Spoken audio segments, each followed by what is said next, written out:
Her yıl Hederles ayın 6'sında Gagauzlar dedelerden kalan adetlere saygı gösterirler. Hem naturanın uyanmasını kutlarlar. Bu Gagauz halkın en önemli ilk yaz yurtlarının birisi. Ondan kır işleri hem hayvanların otlatması başlar. Hederles Pravoslav Hristiyanların Ayazlı Görge gününde kutlanırlar. Hederles yurtusundan Gagauzlarda kurban adeti bağlı. Bugün bir kuzu ya da tasirek bir horoz kurban verirler.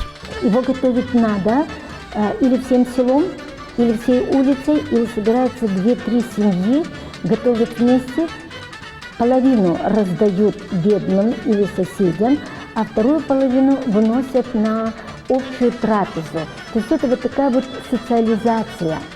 Adete göre kötülükten korunmak için evlerin kapılarını kurban kuzunun kanıyla yağlarlar. Kalan kanı toprak içine gömerler. Sonra bu yere hiç kimse düşmeye bassın. Hederlez'de insanlar dedelerin adetlerine saygı gösterirler.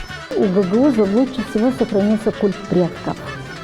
Это связь этого мира с миром усопших, с миром предков. Şimdiki zamanda Hederles yurtusunda hazırlanır hem geçirilir türlü festivaller hem kültüra olayları. Onların arasında anılmış at yarışları Çadır kasabasında. Bu büyük bir turistik özelliği. У гагаузов скачки проводятся несколько раз в году, но самые большие скачки – это на Хедерлез. Hederles yurtusu Gagauzların halk özelliklerin simvolu. O pravoslav hem evelki pastoral elementlerini birleştiriyor.